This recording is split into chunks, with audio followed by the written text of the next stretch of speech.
Roman Reigns. No Cody Rhodes.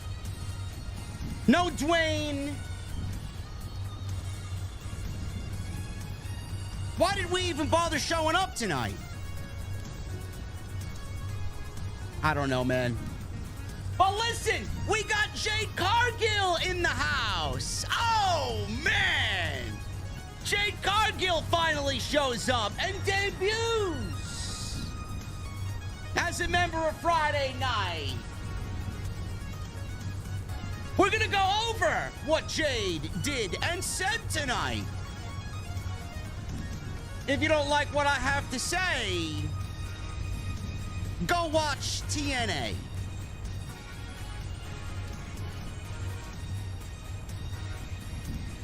Dominic and Rey Mysterio get their WrestleMania match, but they're not alone. Santos Escobar and Dragon Lee added to the mix. And I really wish there was more for me to tell you guys on this Friday night, man. You know what? We're just gonna go to the venue. We're gonna shoot the shit. We're gonna drink. And maybe when we wake up tomorrow, we won't have to remember this very, very mid episode of SmackDown. Anyway, ladies and gentlemen, I'm going to the venue. I'm walking right downstairs to my mother's basement where my old-fashioned awaits. And when I get there, the final boss of the IWC wants to know, what the fuck are you guys drinking? Who'd you think the final boss was? Sap?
Why has Triple H been so successful? Why is Triple H running WWE better than Vince McMahon and Bruce Pritchard on Monday and Friday night? Long-term booking.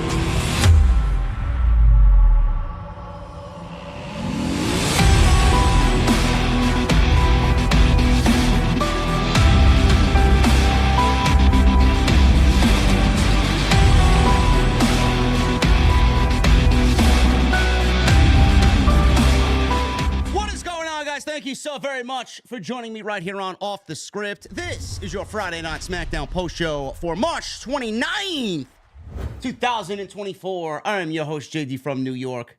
As always, coming to you live from the OTS venue.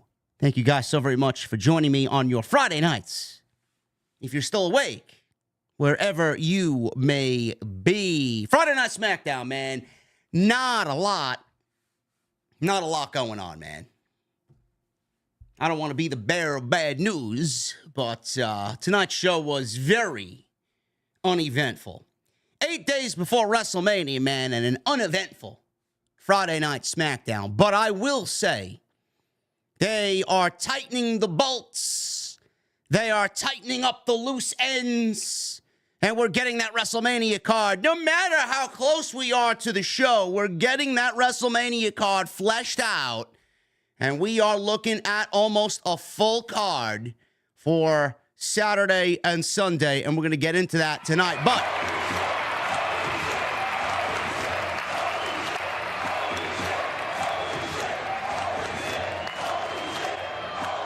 I'm going to need everybody to wake up tonight like Paul Van Tassel with a $100 super chat. That's what's going to get us through the show tonight, man. Paul Van Tassel, thank you very much for your generosity right out of the gate, man. I just walked into the venue. I didn't even sit down to take a sip of my old-fashioned, and you're already at the bar dropping bombs. Unbelievable. I'm in Forest Lake, Minnesota tomorrow. My mom's family is celebrating my grandpa's 92nd birthday. So I'm going to catch the live stream later when I get... Oh, you know what, Paul?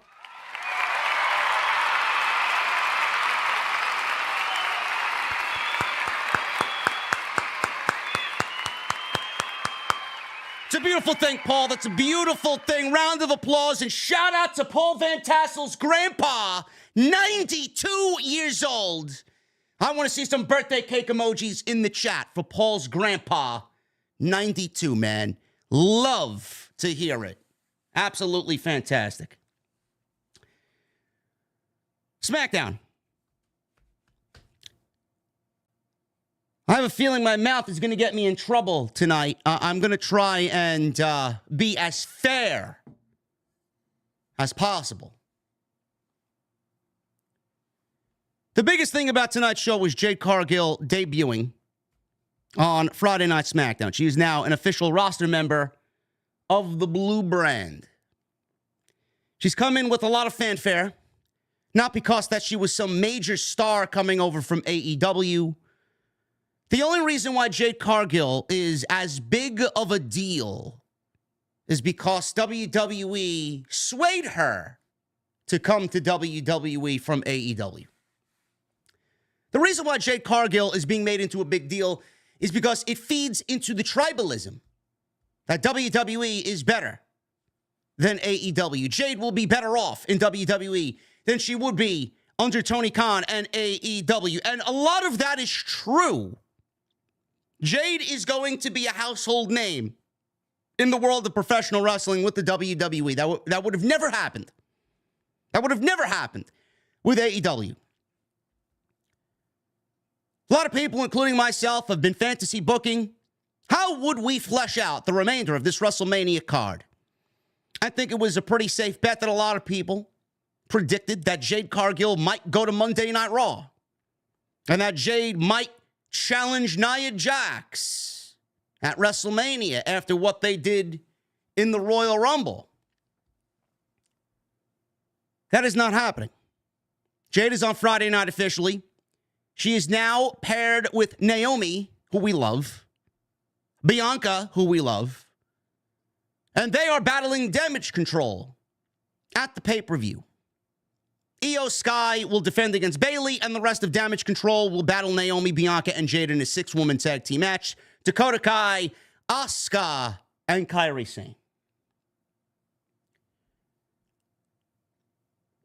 I want to start off first by saying I'm not surprised that Jade Cargill is at WrestleMania this year. A lot of people are like, well, they should have booked her against Bianca Belair. No. Now, you're not going to rush. There's no need to rush. That's like you going to a 5-star Michelin restaurant and you sit down and you go right to the fucking main course, man. You don't want to know anything that's on the menu. You don't want to sit down and have a drink. You don't want to sit down and have appetizers and a second, third, and fourth course. You want to go right to the 5th course, man. Not even any dessert. You know what? Just give me the check. Give me the check, man. I'm going to have dessert somewhere else. Fuck this place. That's exactly how people operate in the internet wrestling community. Got to go right to it. Got to rush. There's no rush. There's no rush. Why would you want to rush that? Do you want Jade to look like the fucking amateur that she is? No, you don't want that.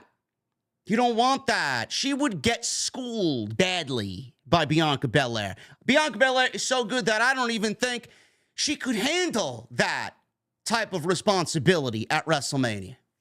It's not a good look. Why aren't they doing Bianca and Jade one-on-one? Well, first of all, one of them would have to be a heel, and we're not there yet. Long-term booking needs to come into effect. So you might get that next year. The reason why Jade is in a 6-woman tag team match is because, A, it fits the story. They've been planting seeds for a couple weeks now. Bianca, I understand the complaints. Bianca's been feuding with Damage Control for 2 years now. I get it. I want to see it end just as much as you guys want to see it end. But, it does fit the narrative. It does make sense. It does come with some story. Bayley got booted from Damage Control. If Mercedes was in WWE, she would be there next to Jade and next to Bianca. In comes Naomi. They're all a part of the same clique in real life. It all makes sense. Naomi coming to the defense of Bayley. Bayley being befriended once again by Naomi and the baby faces. Bianca, now Jade. It all makes sense. It all makes sense. Also, Jade in a 6-woman tag team match barely has to do any work. I can book the match and lay out the match for you right now on how it's going to go at WrestleMania. Naomi's going to do most of the work. Bianca's going to do most of the work. One of them is going to be beaten down and getting that heel heat from Damage Control, and then that hot tag. And basically, whatever you saw tonight from Jade Cargill, that's exactly what you're going to get at WrestleMania, because that's all she needs to do. That's all she needs to do. A big boot, a power bomb, and then her finish, which she calls Jaded, which is nothing more than the Glam Slam from Beth Phoenix. That's all it is. And that's all she needs to do. So that's going to be the extent of Jade Cargill's WrestleMania moment. Baby faces will win, and the end of this Damage Control storyline will hopefully come to an end when Bianca and Naomi win the tag team championships from Asuka and Kairi Sane, probably at their next pay-per-view, because everything that comes out of WrestleMania has got to go into the next pay-per-view, which is aptly named Backlash. It's basically what's going to happen.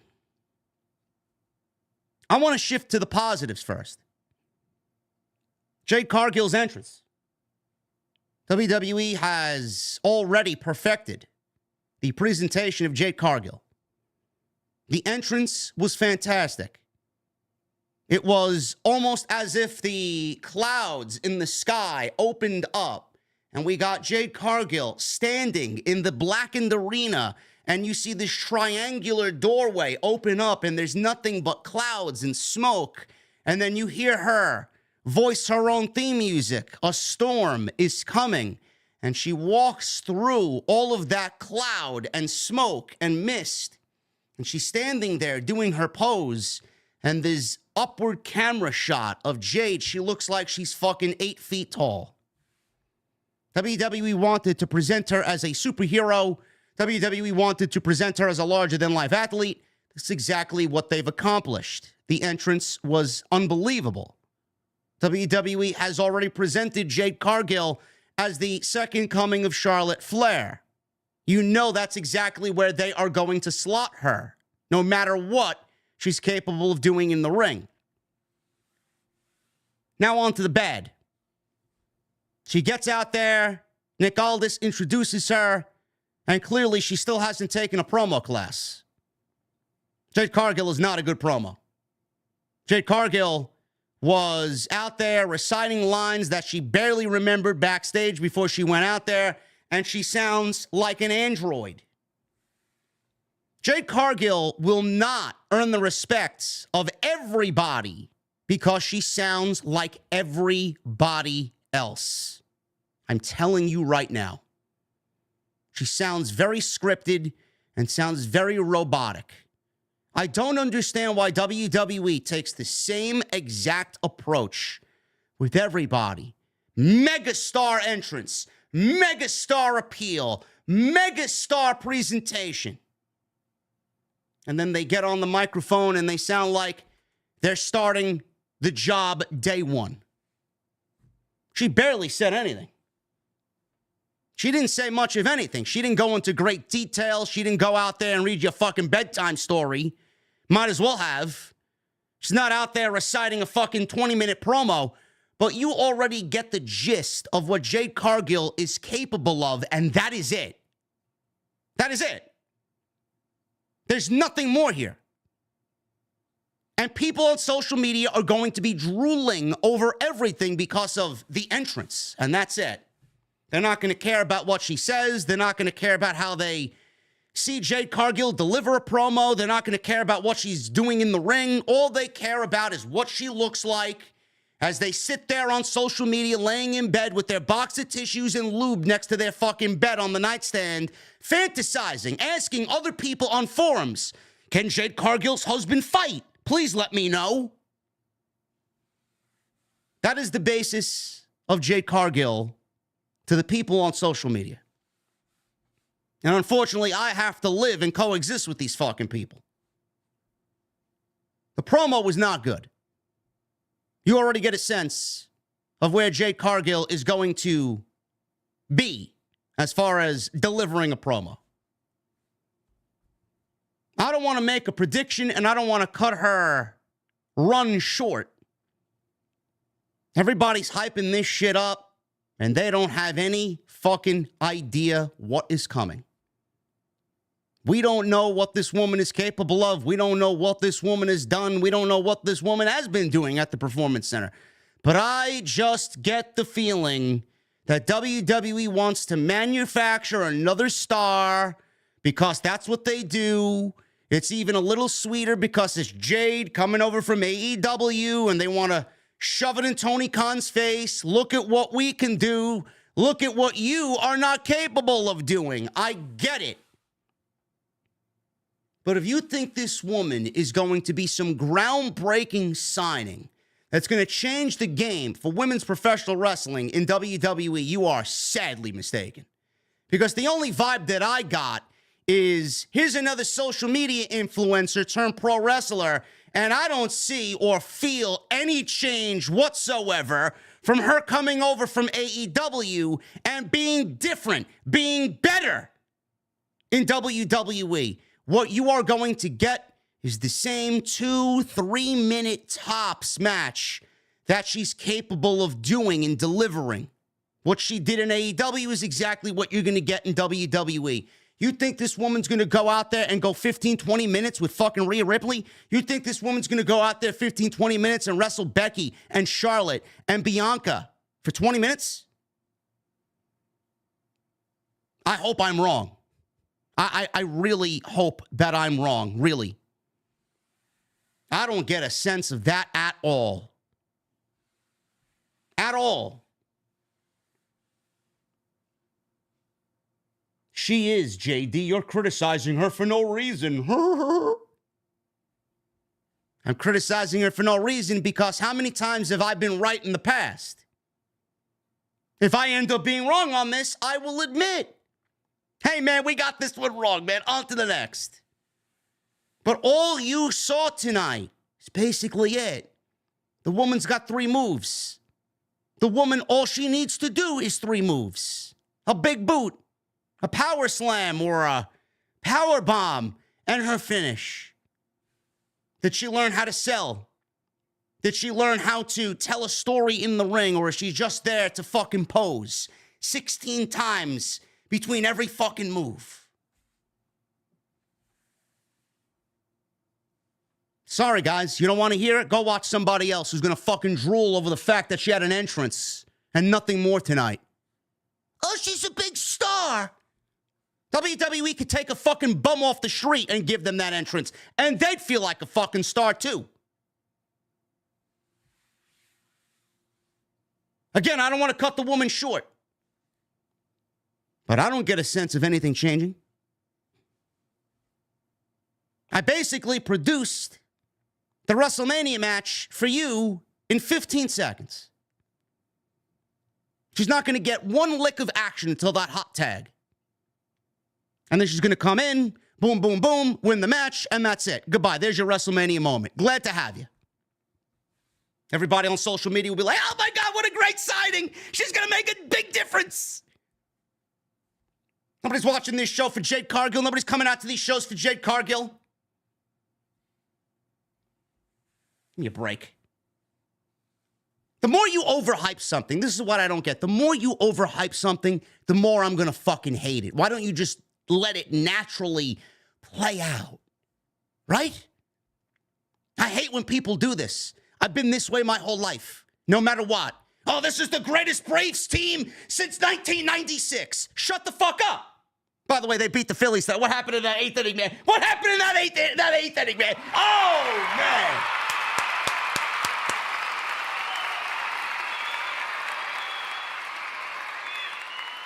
That Phillies bullpen is all-star worthy, right? Oh, man, those fighting Phils, man. I never heard such silence in Philadelphia, man. It was music to my ears. Moving on. This is the greatest Braves team since 1996. No, it ain't. No, it ain't. Oh, this is the best album that the band has produced in 20 years.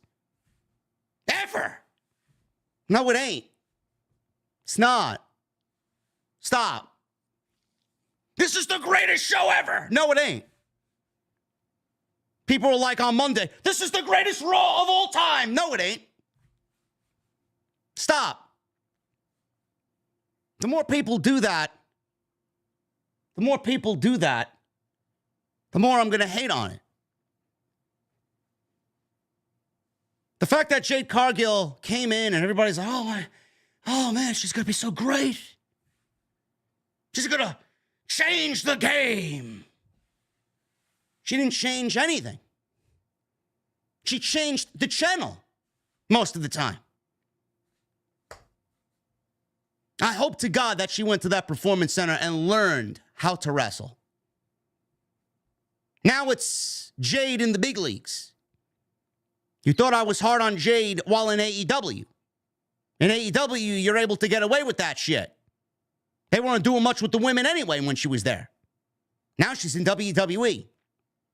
You want to hype up that the women's division in WWE is the best in the world? You're going to slot yourself into the best women's division in the world. You're going to need to wrestle like the best women's wrestler in the world. She's now under the microscope even further. And if you don't think I'm going to be honest, because it's going to be a hot button topic, if you don't think I'm going to be honest, you're watching the wrong show. You're listening to the wrong show. There's one thing you understand when coming here. I've always been honest. I've always been upfront. Some people like that, some people don't. The wrestlers like it, the wrestlers don't. I don't really give a shit. Nobody's my boss. I am the final boss. Whatever I say, I say. I have no bosses. If you don't like it, go watch somebody else that's going to paint this fucking beautiful picture so they get ahead and get a media scrum invite and an interview and fucking rub elbows with the fucking wrestlers as if they want to be friends with these people. I don't give a shit. I don't. She's under the microscope. All I want is the best. I do. Genuinely, deep down, I do. For Jade, for WWE, for the division, I've always wanted the best. But if there's one thing you people need to know about me, is when other people hype up something and love something so much, and it can't be any other way, I love proving them wrong. I love cutting them down, and I love shitting on their parade.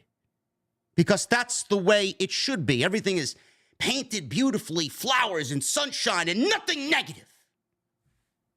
Meanwhile, I'm the fucking storm that's coming, and I'm gonna fucking rain you out with a smile on my face. Stop hyping shit up. Why did I go on a 15-minute rant about a woman that hasn't wrestled yet? because you're making it into a bigger deal than it really is, and you're in for a fucking rude awakening. Let's see her in the ring. WWE is already putting her in a tag team match. It's great. Why are they putting her in a tag team match? Because she can't go one-on-one yet. That's why. She's being shielded by two of the best that they got. That's why. If Jade was in a one-on-one match at WrestleMania, the opening for failure is quite large. We'll see what happens. I wish her nothing but the best. I do. I want nothing but the best for that division. I do. And the match at WrestleMania depends on how many people are really going to give a shit about it. I don't. Just another match to get everybody involved on the show so that they're not left out.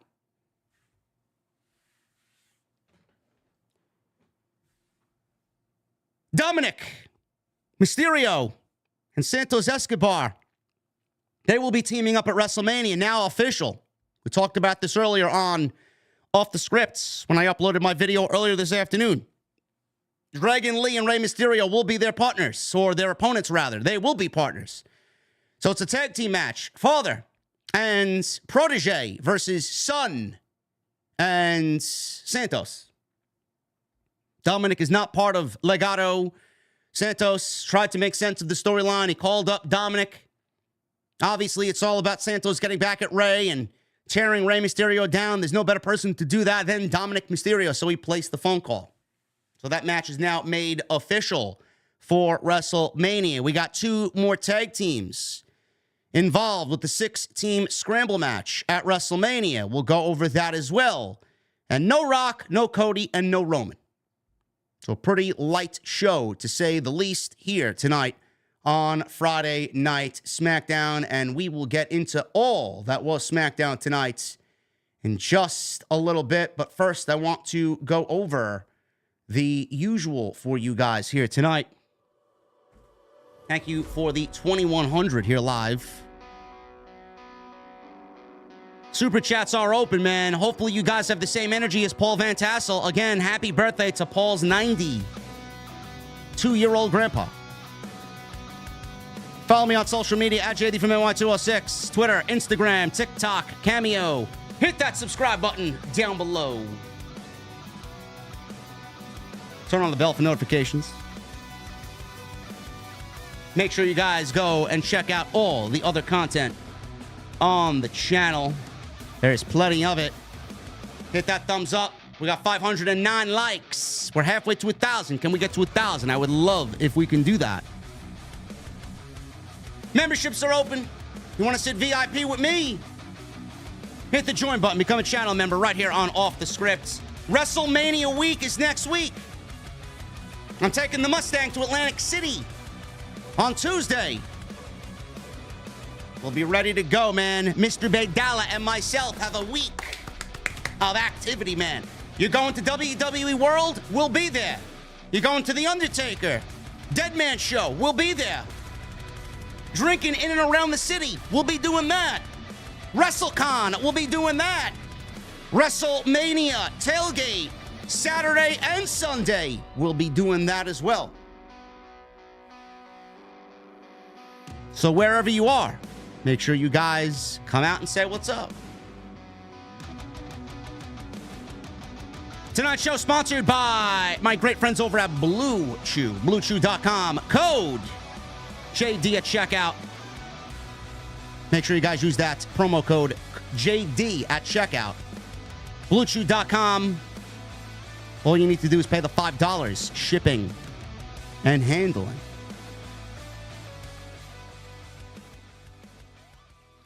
I am not going to WrestleMania. Why would I go to WrestleMania and give up an audience of 9,000 people on both Saturday and Sunday, man? You got to be out of your mind. I'll watch it from the apartment in Atlantic City, man. I ain't doing nothing in Philadelphia in regards to doing a review for WrestleMania. No way. I'll see you guys when I see you guys. SmackDown. We start off with some tag team action. Some pretty lame tag team action. 7 minutes. We had Randy Orton and Kevin Owens Good old WWE right before pay-per-view. Can they coexist, pal? It's great. Vince McMahon, by the way, sold another $100 million in TKO stock. Great. Great. Get him out. Randy Orton and Kevin Owens versus Pretty Dead. No. I got it wrong. Pretty Deadly. Pretty Deadly. There you go, man. Kit Wilson and Elton Prince. Am I watching Stand and Deliver? No. You think I'm waking up at 11 a.m. to watch NXT 3.0? I'll catch it sometime during the weekend, man. All I care about is my guy Tony D'Angelo over here. And Ilya Dragunov. And then Carmelo Hayes and Trick Williams. That's it. Don't really care about anything else, man. Give me a break. Randy Orton and Kevin Owens versus Pretty Deadly. I got it. I don't need no correcting here, okay? Just make me a fucking drink. Kit Wilson and Elton Prince. This basically went 7 minutes, and it set up what's going to happen next week, and it set up what's happening at WrestleMania, which you guys know is the United States Championship match. Logan Paul will defend against Randy Orton and Kevin Owens in a triple threat match. Orton took down Prince with a punch. Wilson pulled Orton to the outside. Prince stood guard while Wilson suplexed Orton onto the announce table, and it was mayhem. It was bedlam. Pretty Deadly celebrated. Show went to a commercial break right after that, and we move on to Orton firing up, doing the babyface thing. Owens gets the hot tag. Owens worked over Elton Prince. Big moves. He went to the top rope. Owens went for the Swanton Bomb. I wonder if he stole that from Dana Brooke. Can anybody reference where Kevin Owens got influenced to do the Swanton Bomb? Somebody go Google it and ask Kevin Owens if he stole the Swanton Bomb from Dana Brooke. Dana Brooke, by the way, she goes now by the name of Trash by Elegance in TNA. This is her name. Ash by Elegance is her name. They left two letters. It's a misprint. It's a misspell. They left off the TR in her name. Trash by Elegance. Owens did the Swanton Bomb, which he stole from Dana Brooke. Prince got the knees up. Meanwhile, on the outside, Kit Wilson and Randy Orton started brawling. Orton cleaned off the commentary table. Elton Prince made the save for Wilson. Logan Paul ran in. He was underneath the ring. He ran in, hit Owens with brass knuckles. The referee wasn't looking because he was taking care of the mayhem that was on the outside. And then Prince ran in as Owens was laid out because he got nailed with the brass knuckles. 1, 2, 3, and that was it. Elton Prince pins Kevin Owens, and there's their WrestleMania moment. Hey, guys, you're not going to be on WrestleMania, but we'll give you a win, a cheap one, over Kevin Owens. Great job. So, Orton got in the ring, and he was very upset. He's like, bro, what happened, bro? He's cursing at Kevin Owens. What happened? You lost to these fucking geeks. He's blaming Kevin Owens for the loss. So all of a sudden, Orton saw the replay on the big screen, and Orton started looking for Logan Paul. The crowd was telling Orton that Logan Paul was hiding underneath the ring. So he goes to the outside, he goes underneath the ring, and there is Logan Paul. He found him underneath the ring. He pulled him out. Orton set up Paul on the commentary table. Pretty Deadly ran back down to save Logan Paul. That didn't last long as Orton and Owens hit a stunner and RKO on Pretty Deadly. Orton and Owens then chased Paul to the back and all the way out of the building as Logan Paul got into a red Corvette and sped away with Randy Orton trying to give chase, but clearly was not going to chase down Logan Paul, who sped out of the parking lot and out of the building. Next week, we got Randy Orton guesting on the KO show. So I'm sure that will build some animosity and some tension going into the triple threat match for the United States Championship at WrestleMania. I am not going with Randy Orton winning the United States Championship. I think that is beneath Randy Orton. I think either Logan Paul walks out as champion still, or Kevin Owens wins the championship. That's my prediction. Honestly, I think Logan Paul is going to win it, and then I do think that they transition to Logan Paul versus LA Knight at some point this year. And that title will be LA Knight's because he's not going after the World Championship, especially if Cody wins it. Not with how stacked the main event scene is going to look on WWE television with The Rock being back now. I don't think that's going to be the case. I do think at some point we will transition to Logan Paul and LA Knight for that United States Championship. But right now, we got this triple threat match. Should be a low-key banger.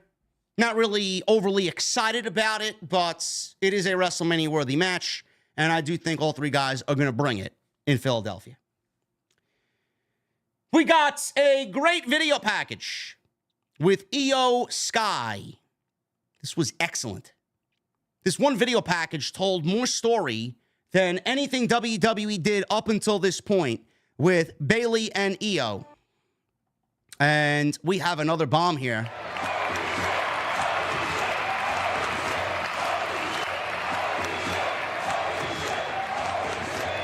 Oh my goodness. David Fearing with a $100 super chat. Hey, JD, didn't get a chance to catch SmackDown in full tonight. Love the analysis and honesty as always. Did you see on X what Andrew Baydala posted about Jade Cargill? Baydala said Jade was fantastic unless I'm mistaken. TNT Tuesday should be fire between you two. I did not see that, David. Drew is, a man of his own opinion. Drew is someone that I value greatly, and his opinion is someone that I value greatly. I don't know what was so fantastic about it. I mean, she looked great standing next to Bianca and Naomi. The entrance was fantastic. The presentation for a first night was great. But it's all wait and see from this point on. I don't trust her to deliver what we expect. I don't. She's going to be under the microscope even more so now. And I will be here to tell you guys whether it's a thumbs up or a thumbs down. It's as simple as that. You don't like what I have to say? Go watch somebody else who's going to fucking blow smoke up your ass. Iyo Sky. This was a great pre-tape segment. They did more to tell a story with this vignette and this promo than anything they've done up until this point. I thought this was fantastic stuff. This was fantastic. Iyo was in a pre-tape segment.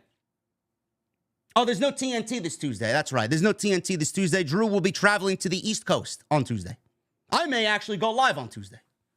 I don't know yet. I'll let you guys know because I'll still be here. Iyo was in a pre-taped video package with subtitles with some eerie music. Sky said that Bayley latched onto Iyo and Dakota and tried to claim their success. Sky said she made Bayley relevant. She said Damage Control got tired of Bayley and outgrew her. She said she did what needed to be done. Iyo then said she once saw Bayley as a friend and she will regret being her friend for the rest of her life. Wow. Pretty solid, pretty damning testimony there from Iyo Sky. Sky said she hopes she never sees Bayley again after WrestleMania. After the video, the director called for cut, and Bayley ran out of nowhere to attack Iyo. Bayley was throwing lighting fixtures on Iyo, and they were brawling. And it eventually led to Bayley tackling Iyo through the green screen that was up behind them. And they brawled before crew members ran in to make the save. I thought this was great. I thought this was excellent. More story told in this little promo than they told all WrestleMania season as to why Bayley and Iyo are feuding over the Women's Championship. Now, Bayley won the championship. Or Bayley won the Royal Rumble, I should say, to get a shot at the championship. But they haven't really told much story outside of, all right, Bayley got kicked out of Damage Control. What's next? They didn't hit on that what's next. This promo was that what's next. Love it. Nick Aldis. He was in the ring looking dapper, as always, is Nick Aldis. He says he has business to take care of. Aldis says he has one goal and has one goal, being SmackDown's general manager. Said he wanted to make SmackDown the #1 show in sports and entertainment. He said the acquisition of this superstar gets him closer to that goal. Aldis introduced Jade Cargill. Is she a superstar? Yes. Was the entrance that of a superstar? Yes, they nailed it. They nailed it. If Jade can work, I'm not even saying Jade needs to go out there and wrestle like Bryan Danielson, even though Bryan Danielson had a hand in training her somewhat. Not saying Jade has to go out there and wrestle like Bryan Danielson or fucking Mr. Perfect or Bret the Hitman Hart. If she can deliver an average match at best, it's not going to make everybody happy, but she'll be a major player. If she goes in there and does what she did in AEW, there may be some trouble. That's all I'm going to say. Cargill entered the ring, signed the contract. Aldis handed Cargill the mic. She said, it's about damn time. She said, since they finally put pen to paper, she needs to make herself clear. She said, they have one of the best female rosters in the world, but they are not Jade Cargill. I'm sure the other ladies are over the moon that you said that. They're not Jade Cargill? Sure. She said they're not the headline and they're not a once-in-a-lifetime superstar. She said the storm has arrived. She had a weather update for everybody. The storm has arrived. Very cut and dry, very paint-by-numbers promo here. The delivery sounded very formulaic, very scripted. Like she was trying to remember what she had to say because a fucking producer came up and handed her a sheet of paper. This is what the boss wants you to say. Sort of going out there and cutting a fucking promo from the heart, sounding like a normal human being. It's the one problem I have with shit like this, man. Nobody sounds natural. Nobody. Damage Control was in the back. From Jade to Damage Control was no coincidence. Kayla Braxton interviewed Damage Control. Kai mentioned Jade. She said Jade hasn't done anything around here but stand here. What has she done here? Because Kayla asked her what she thought of Jade Cargill's debut.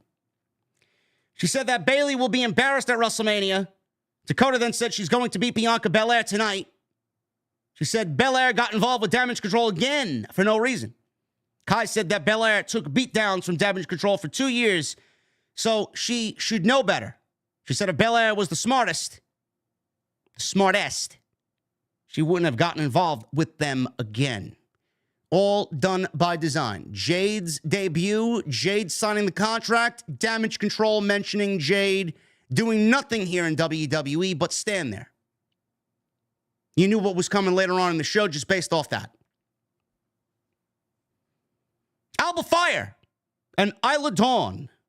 They were talking to Nick Aldis in the back. Aldis broke away. I don't know what the fuck they were saying. Does anybody know what Alba Fire and Isla Dawn were yelling at Nick Aldis? I don't know, but I did catch Nick Aldis looking down Isla Dawn's very revealing blouse there. It's on social media. Go Google it. Styles. He interrupts Mr. Aldis. Styles asked if LA Knight would be in the building. Nick Aldis said, I told you and confirmed with you that I told him not to come to the building.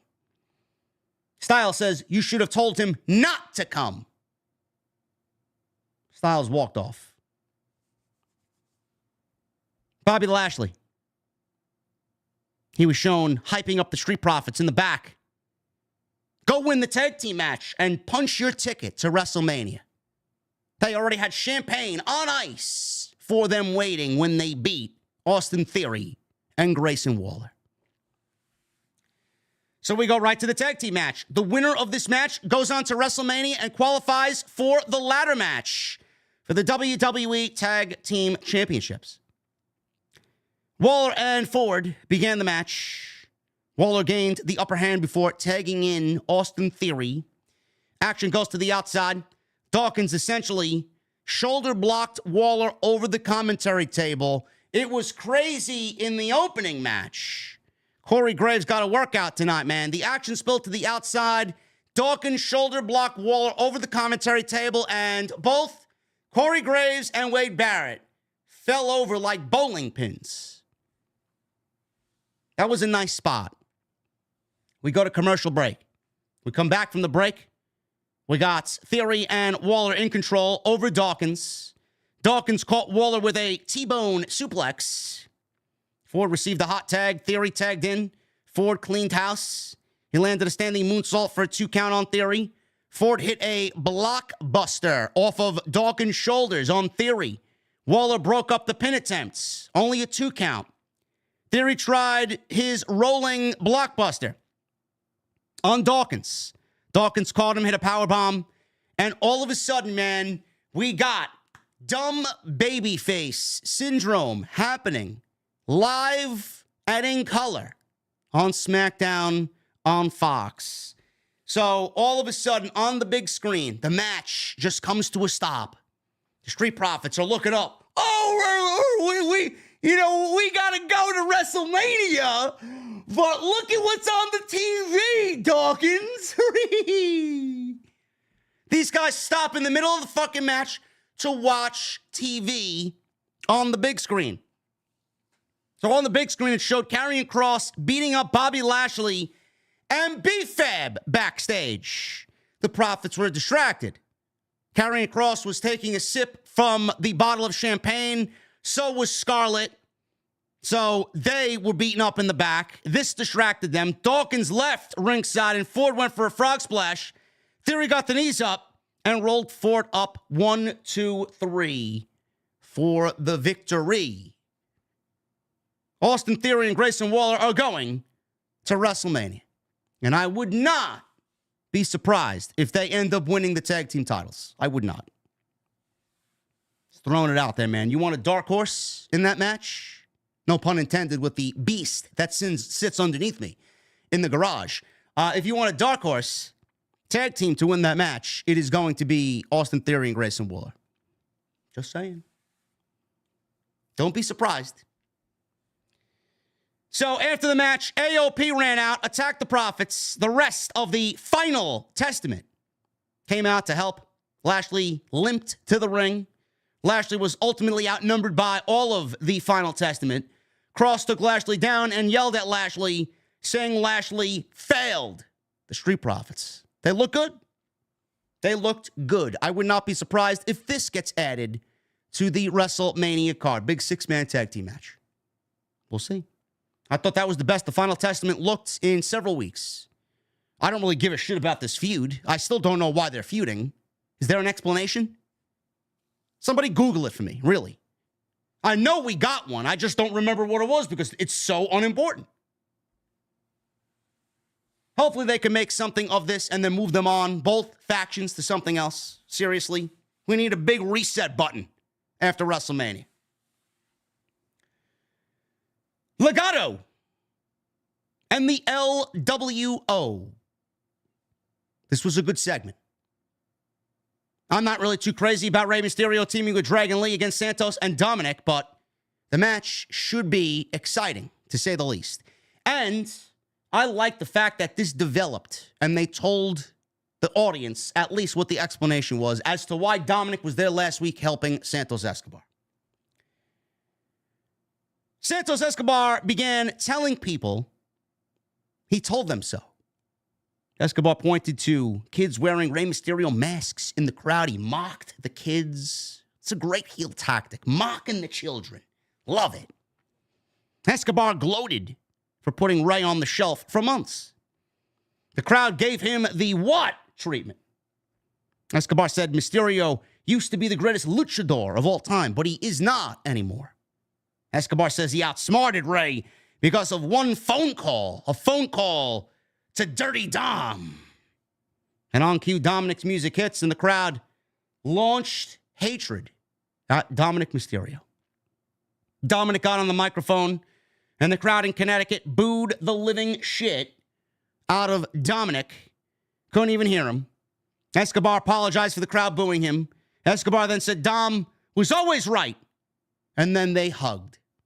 Dominic tried to talk, but the boos drowned him out, as always. Dominic yelled through the boos and said he will do everything in his power to make Rey's life a living hell. Escobar started to talk, and Rey's music hits, and out walks the LWO. LWO and Legado had a big stare down in the middle of the ring. Rey is on the microphone. Said it was a shame while speaking to Dominic that his son is standing next to Santos. Rey says he believed he was done fighting with Dom. The crowd broke into an LWO chant. Then they started chanting for Carlito. Carlito broke out into a smile because he loved the fact that the fans acknowledged him. Rey said the two men he despises the most is a divine intervention. Rey challenged Escobar and Dom to a tag team match with a partner of Rey's choosing at WrestleMania. Crowd was chanting for Carlito to be a part of that match, but Carlito's not going to be at WrestleMania in a wrestling capacity. I'm sure he'll be there in spirit. Dragon Lee is not only Rey Mysterio's new partner, but he's now a new member of the LWO. He made his entrance. Zelina Vega all of a sudden slapped Elektra Lopez, and this started a brawl between the both factions. Babyfaces stood tall to end the segment. That's basically it. Now, I was surprised that we got Dominic involved here with Santos. Last week I said, you know what, I could see them going back to what was originally rumored months ago between Rey and Dominic. Hair versus mask. Maybe we get Dominic to wrestle his father again, but I said last week, I don't think anybody would really be interested in that. I don't. But then again, at the same time, are they going to leave Santos Escobar off the show? I thought we were going to get Santos versus Rey at WrestleMania at one point. Then after last week, I'm like, maybe they're going Rey and Dominic again. And then this week, we get Dominic and Santos versus Rey and Dragon Lee. Now, I will be honest with you guys. The match should be a banger. The match is going to be a banger. I'm glad Santos is on the card. I'm glad Dragon Lee found his way to WrestleMania. I like it. What I don't like is the dynamic between Rey and Dominic. I don't. We've been there, done that. It's a storyline that eventually needs to come to an end. Dominic is going to have to eventually be on his own and have nothing to do with his father. It's the same tired storyline that we've been watching for how long now? Maybe, and I'm thinking this, and again, I'm going to put my tinfoil hat on. I'm going to be a conspiracy theorist for about 15 seconds. Maybe this is Triple H's way of finishing what Vince started and wants to get rid of it. This is his way of just ending it at this year's WrestleMania. I don't know. But the Dominic and Rey dynamic hasn't been there all year. They moved Dominic into Judgment Day and on Monday Night Raw, and Rey's been on SmackDown. They have not had much interaction at all over the last 12 months. So the way that I look at it, should be a banger match. There's no way with the talent involved it's not going to be. But it also feels forced at the same time and forced onto the WrestleMania card because they can't leave off Santos. They want to find something for Dom to do, and they want to find something for Rey Mysterio to do. You're not going to leave Rey Mysterio off the WrestleMania card. It just feels so last minute and feels so unimportant that WWE, instead of building to this match, realistically should have been Rey and Santos, passing of the torch there. I'm just thinking back in retrospect. It might have been something that WWE jumped the gun on by turning Santos heel. If they just waited a little bit longer and then turned him heel on Rey, it would have made the match at WrestleMania that much more must-see.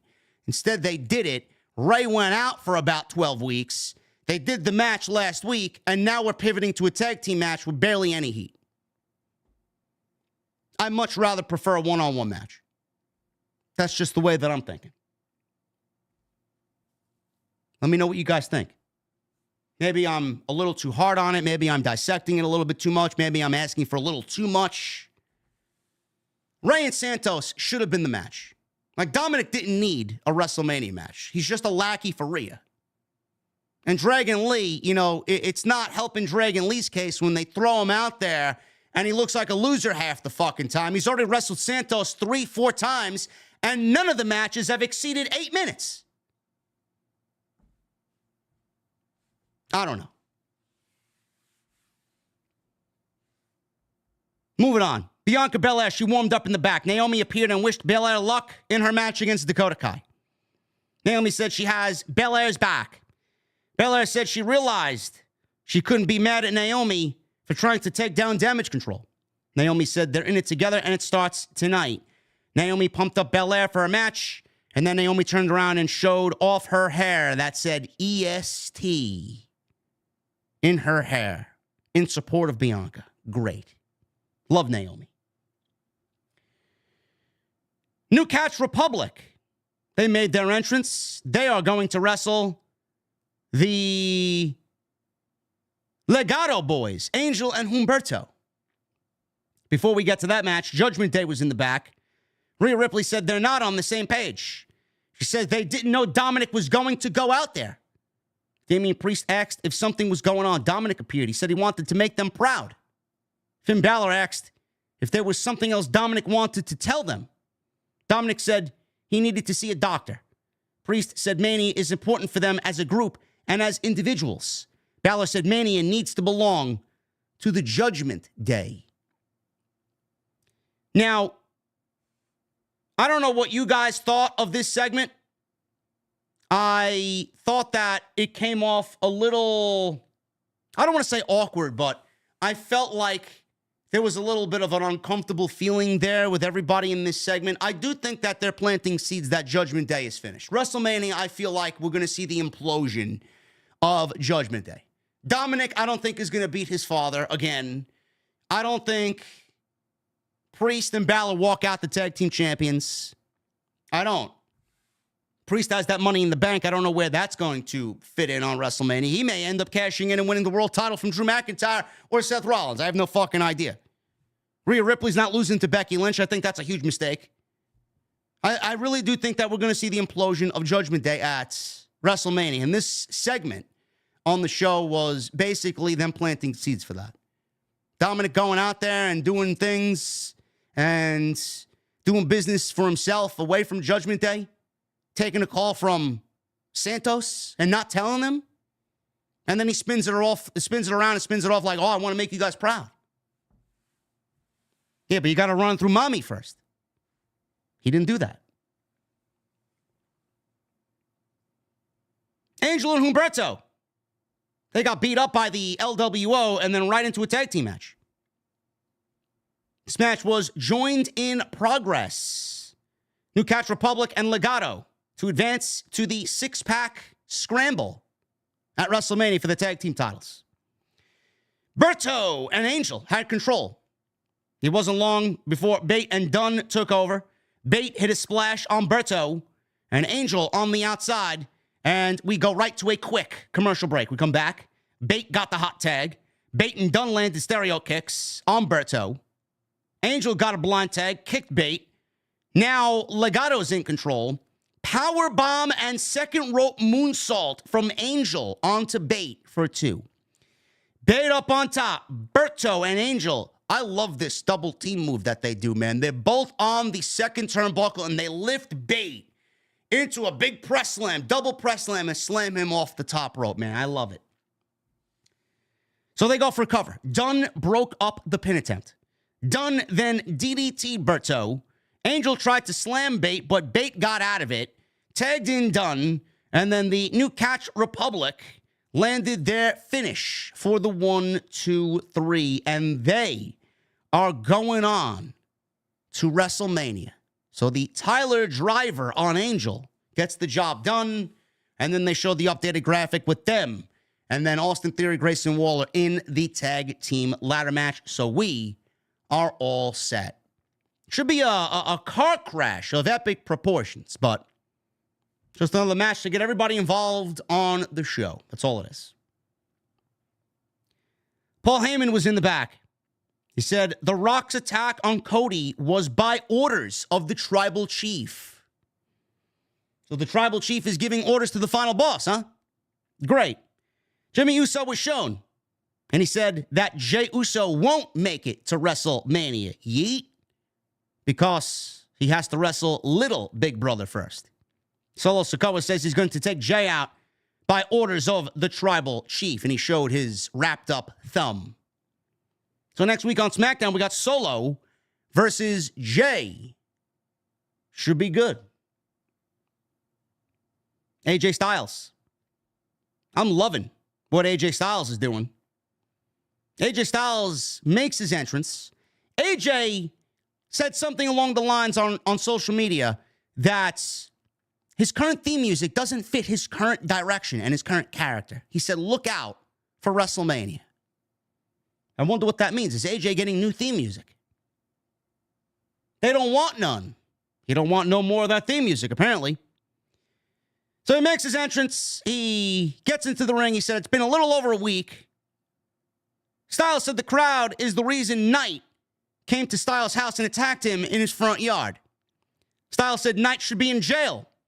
He says he has other plans for LA Knight, though. Styles says he wants the bright lights of WrestleMania to expose LA Knight for the overrated piece of shit that he is. He didn't say shit. He called him a piece of trash. I'm just embellishing because it sounds better by saying piece of shit. If this was on Netflix, Styles would have said that LA Knight was a piece of shit. Styles said that Aldis said he asked Knight not to be in the arena, but he knows Knight is there. He just don't know where. Styles asked LA Knight to come on out. He said Knight could be anywhere. He said Knight could be in the stands. He could be one of the cameramen. Styles then checked the cameraman that was standing in front of him, asked the cameraman to get out of the ring. Crowd chanted for LA Knight here. So we get a hooded figure jumping the barricade, and AJ Styles, that's him! That's him! Told security to grab this guy. Styles checked, and it wasn't LA Knight. Styles asked if they were done with the games. He says he won't play any games at WrestleMania. So AJ is standing in front of the commentary table on the outside, and there's this security guard with a wig on and glasses. Clearly, it was LA Knight. He takes the wig off. He takes the glasses off. Crowd starts cheering. AJ looking around confused. And I'm glad. I don't know if anybody else picked up on this while watching the show. You know, normally, if this was anybody else, they would have made him look like a fucking idiot. Oh, what is the crowd cheering about? Where is he? Looking around. AJ looks up on the big screen. He sees LA Knight literally standing right behind him. He turns around. They start brawling right in front of the commentary desk. So I'm glad they didn't make AJ Styles look like a fucking idiot. So they start brawling. Styles is in the ring and stomped away at him. Knight turns it around, hits a running knee. Knight dropped out of the ring and grabbed the chair from ringside. Styles escaped as LA Knight swung the chair wildly around. Styles escaped to the crowd. Knight stood on the announce table. He said Styles is the biggest piece of waste he's ever seen. He told Styles to run and hide all you want. But at WrestleMania, Styles will know whose game it is, with everybody saying, L.A. Knight, yeah! I don't know what it is, man. You know, a lot of people, including myself, I'm like, it doesn't really feel like a WrestleMania match. I think WWE has done a very good job of building up this little blood feud here between L.A. Knight and AJ Styles, man. The house, you know, scenario with him going to AJ's house and then AJ flying to Australia and then basically them kind of trying to one-up each other by disguising themselves. AJ's not showing up to the building. You know, LA Knight playing games. I like it. I like it. This is what two guys do who want to get at each other. So even though it's an undercard feud, it's got somewhat of a fucking funny, logical story here. And AJ going all the way back to, November. He feels LA Knight kind of took his spotlight. I wanted the bloodline. And then here you are. Well, they took me out. You're stealing my fucking thunder. I should be getting the bloodline, not you. They put me out. Who the fuck are you? AJ's attitude completely shifted. He came back. Nobody knew if he was going to be a babyface or a heel. He saw LA Knight on this meteoric rise. Like, who the fuck is this guy, man? This is my fight. This is my match with Roman. Here he is getting a title shot. This fucking wannabe hack. It's basically turned AJ heel. I love it. I think it's fucking great. Some good shit here, man. I'm actually looking forward to what they do at WrestleMania. I don't know if it's going to be a one-on-one match. I'd add some no DQ stipulation. I'm making a Philly street fight. I'm making a Philadelphia street fight. It calls for it. Why not? Should be a good wrestling match, though. Tiffany Stratton. She was at poolside wearing a bikini. What a sight that was, huh? She said when Paris Hilton said some girls are born with glitter in their veins, she was talking about her. Stratton said carrying the burden of perfection isn't easy, and she makes it look easy. She said she vows to always look hot and spare your eyes from the uggos. Danbrook. Sorry, guys. I got something. I'm dealing with a couple of allergies, man. The uggos. I like that, man. Not the egos, slobs. The uggos. Get it right. Stratton said everyone is going to find out exactly what Tiffy time is. How many of you guys want to know what Tiffy time is, man? Leave one in the chat. I would rather find out what Tony time is, but some people want Tiffy time. You can't go wrong, man. You can't go wrong. Listen, they did this because Tiffany's great. Tiffany's not going to be on WrestleMania. Tiffany's going to be a star after WrestleMania. I won't be surprised if she's the women's world champion by the end of the year. Keep her in mind's eye, man. That's all this was about. Bianca Belair, main event. We're already at the main event? We're already at the main event, man. Bianca Belair versus Dakota Kai. The ladies get the main event once again. Obviously, this was a setup because Jade was going to stand tall with the babyfaces and set up their WrestleMania match. Belair had control early. We literally go to commercial break about 60 seconds as soon as the bell rings. We come back from break. We get the action spilling to the outside. Dakota landed a knee to Belair's head. Commercial break. We get back from break. Belair suplexed Dakota. Am I the only one? I feel this way every time Bryan Danielson goes off the top rope. I feel this way every time Adam Hangman Page goes off the top rope and does that acai moonsault to the outside. Something terrible is going to happen. I felt the same way every time Big E did his fucking dive through the ropes. Every time Dakota Kai does something, man, I feel like she's going to fucking break. I'm getting that way with CM Punk, too. Everything that Punk does, man, I'm like, he's going to tear something. He's going to break something. He's going to rip a ligament. Every time Dakota Kai wrestles, man, it's like she's been injured so many times and out so much. It's like every fucking move she makes, she breathes and she's injured. Maybe it's just me. I don't know. Suplex on Dakota. Belair punched Kai, Kai grabbed Belair's braid, which I don't know why more people don't do. It's right there. Didn't do much because Belair hit a gutbuster repeatedly, threw Kai to the mat. Kai went for the braid again. Belair landed a modified version of Jaded, followed by a moonsault for 2. Belair lifted Kai in Jaded again. Kai rolled out of it, slammed Belair into the second turnbuckle. Kai then toyed with Belair until Belair caught Kai. From there, both traded elbow shots. Kai went for a running knee on the apron. Belair moved, and Kai ran right into the ring post, knee first. The two brawled, and Belair went to the second rope, hit a deadlift superplex on Dakota. Belair followed her up with a spear and the KOD for the win. And that was basically it. It's basically it. So, at the end of the match, immediately, Damage Control comes on in. Kairi and Asuka hit the ring. They attacked Belair. Naomi ran down to the ring. Naomi ducked under Asuka and went after Sane. Asuka attacked Naomi from behind, but Naomi fought back, took advantage. Went back and forth to your babyface's heels, babyface's heels. Sane hit Naomi from behind. And Belair tried to help Damage Control overwhelm her. Damage Control then stomped away at Naomi and Belair as the crowd chanted for Bayley. They didn't get Bayley. Jade walks out. She walked out. She was in absolutely no rush to go help Bianca Belair and Naomi. She walked out, milked it. Cargill walked to the ring, took Asuka down. Cargill power bombed Kai. She took Asuka down with a big boot, which is her signature move.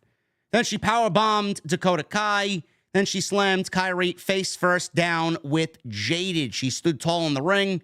Naomi and Belair got to their feet. Naomi, Jade, and Bianca standing side by side with Jade in the middle. Naomi's going crazy because now they have the equalizer against Damage Control, and that's the way the show goes off the air.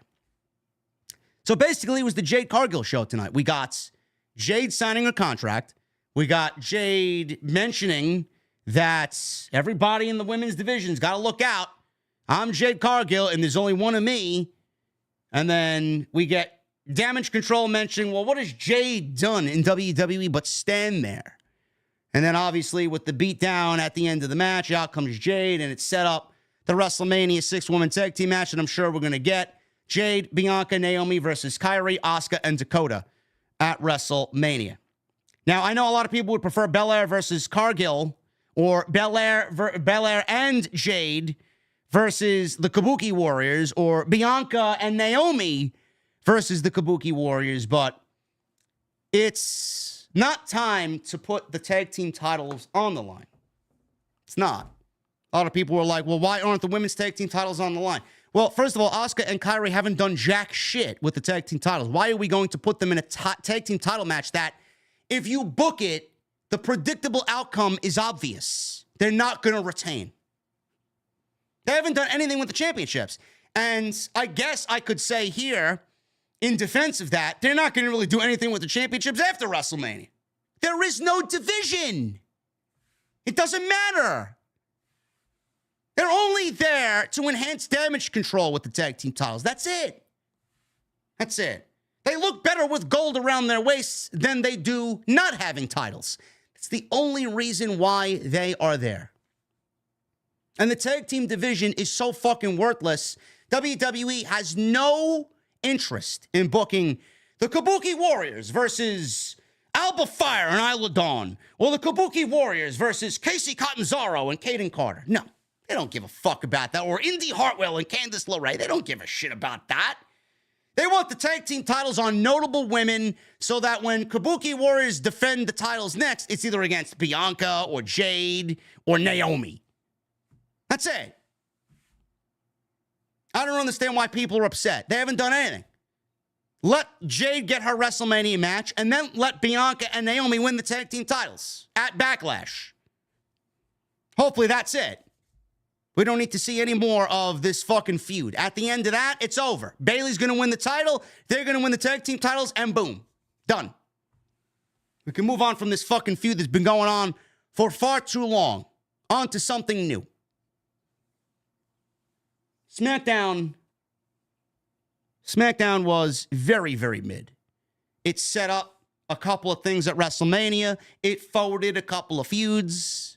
No Rock, no Roman, no Cody. Leaves me with a sleepy emoji. Hopefully next week is better. It should be better next week because everybody will be in Philadelphia. Hopefully next week will be better because basically it's the night before WrestleMania. Everybody's going to be on that excitement level at an 11. It's going to be great. Monday Night Raw comes from Brooklyn. They're all going to be there. Rock, Roman, Cody, Seth, Punk, Drew. It's going to be a banger show. So next week, is crunch time. Tonight, looks like everybody went on a mini vacation. And we'll set some things up. We'll keep it low-key. Next week, it's the final push to WrestleMania, and that's it. Goodbye.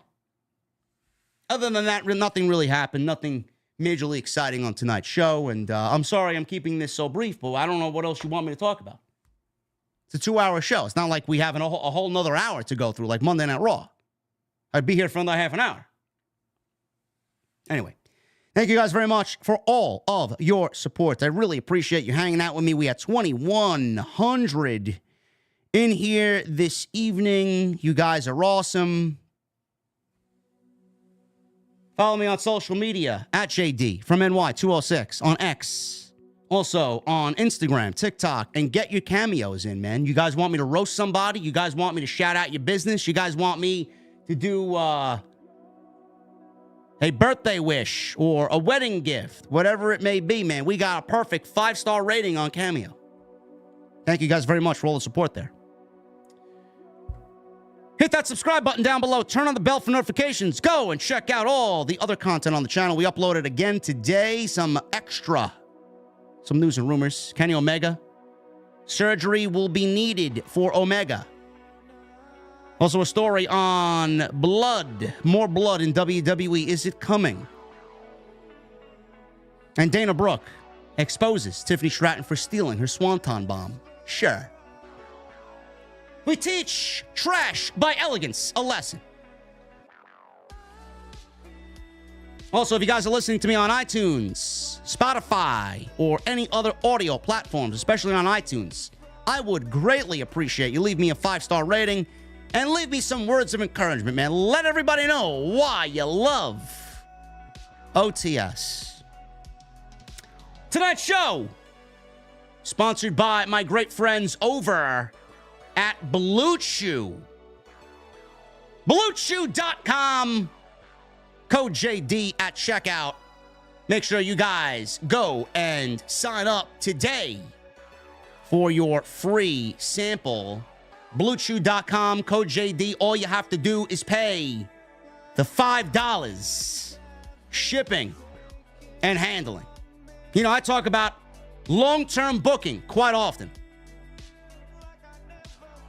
How many times have you failed to finish your story? I don't want to know. But if you guys want to be the Cody Rhodes in the bedroom that you all aspire to be and finish your story, you're going to need some Blue Chew, man.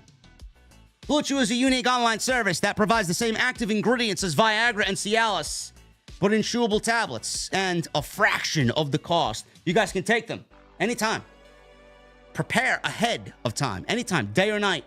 Be ready whenever that opportunity to finish that story arises. Sign up at BlueChew.com. Consult with one of their online medical providers, their licensed medical providers, and once you guys are approved, you're going to receive your prescription within days. No visits to the doctor's office, no awkward conversations, no waiting in line at the pharmacy. Easy. And they're prepared and shipped directly to you in a very discreet package. Also made right here in the US of A. So if you guys want to benefit from that extra confidence when it matters most, got to give Blue Chew a try, bro. BlueChew.com, code JD at checkout, $5. Shipping and handling, that's all you need.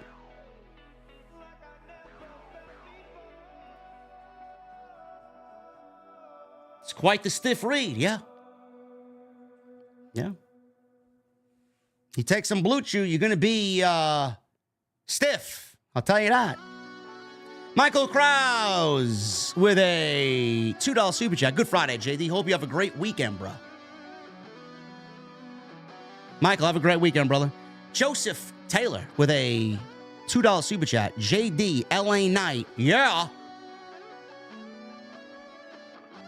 Michelle Moran with a $2 super chat. Since when does the final boss obey the tribal chief? Family. Grant. New member. Grant, thank you. My guy Grant, what the fuck are you drinking, brother?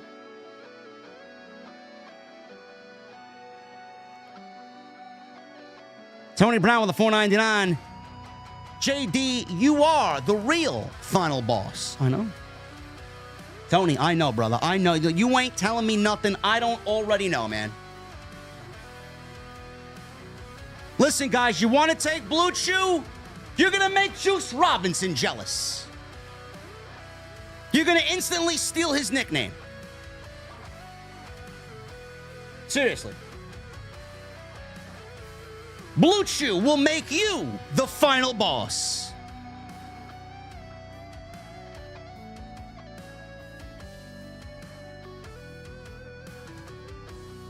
Tony Brown, thank you, brother. Ryan Fairbarn with a $2 super chat. When Jade turns heel, give her MVP as a mouthpiece. I like the way you think, man.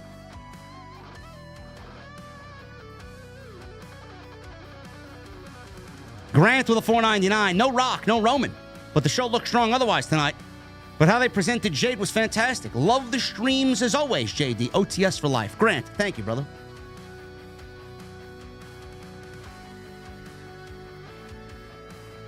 Hologram, Rikishi will be at WrestleMania. Prediction.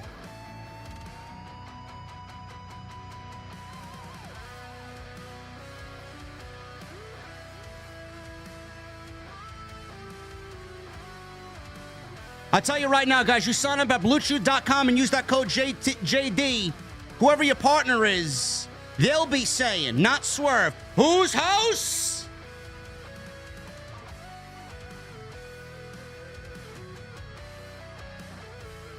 Paul Van Tassel, thank you for the 100 bomb, brother. Truth with a 199. You doubt it. Cody signing with WWE. LOL.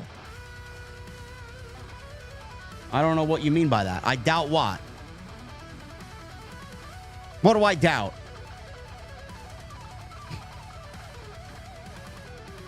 Michael Krause with the $2 super chat. By you being honest and real is why you're the best. Depends on who you talk to, Michael. John 10 with 7 months. Thank you, brother.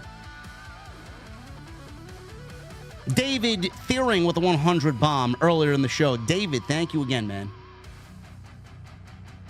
Wrestle Mess with a 199. My dog goes wild when you roll down your window.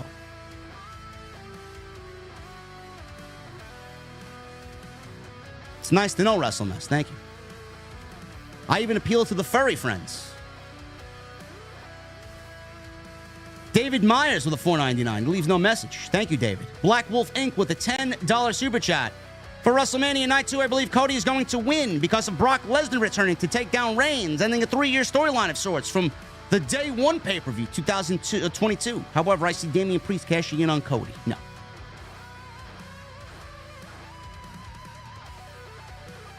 Now, I don't know what you're on tonight, Black Wolf, but none of that has happened.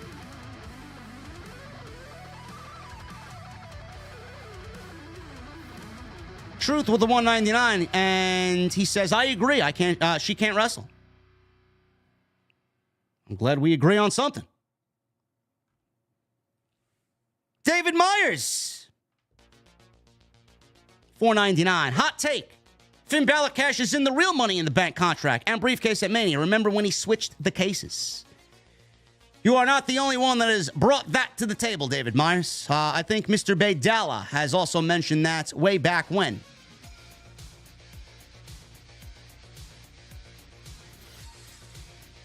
Michael Evans with a 21 months. Thank you, Michael Evans. JD, I noticed as a few in this chat have as well that Carlito was mean mugging Ray when he was talking and giving Santos a nod. Heel turn for Carlito. I would say I think Carlito's a better heel anyway. So if Carlito wants to join the Legado del Fantasma, guys, I'm all for it. Why not? Bader Mohammed. What is up, brother? Hi, JD. I'm a fan from Saudi Arabia, and I've been following your channel since the Royal Rumble 2015. Great work as always. Shout out to Bader, man. We got OTS representation in Saudi Arabia. It's unbelievable, man. I'm humbled. Thank you. Elite Combat Club with 4 months. What's up, JD? Have a legit weekend, Chief. Thank you, Elite. I'll be in New York City tomorrow in Manhattan around Penn Station. Anybody wants to come say what's up? It's Shadow Mewtwo Day. Pokemon Go, man. I'll be making my way to B&H to buy some shit for the channel, and I'll be playing Pokemon Go. Maybe stopping at Chipotle for some lunch, maybe a cocktail somewhere. I don't know. Thank you, Elite Combat Club. Jason Barker with a $5 super chat. With Blue Chew, you can F stuff up and eat chow mein and finish your story in the bedroom. Yes, yes, you can, Jason. Thank you for the descriptive super chat.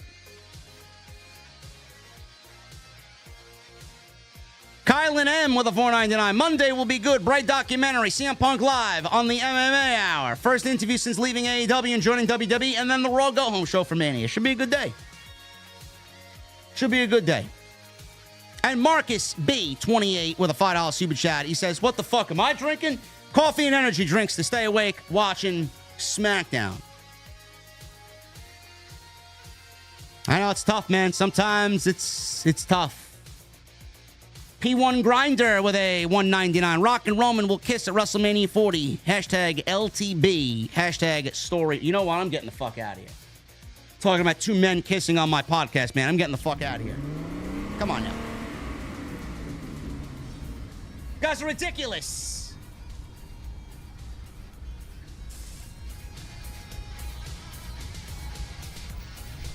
Thank you guys for a great stream, man. Appreciate you guys very much. Thank you for the super chat love. Thank you for hanging out tonight. I know it was a shorter than usual stream, but this is what happens when SmackDown's fucking boring. Follow me on social media on X at JD206, X, Instagram, TikTok, Cameo. Hit that subscribe button down below. Turn on the bell for all notifications. Go check out all the other content on the channel. Plenty of it. More coming this weekend. As long as there's news, you'll have videos. And hit that thumbs up. Try for 1,000 likes tonight on the SmackDown post right here on OTS. Guys, have a great Friday. Have a great Saturday. And I will see you right back here with more on Off the Script. I'll see you guys later.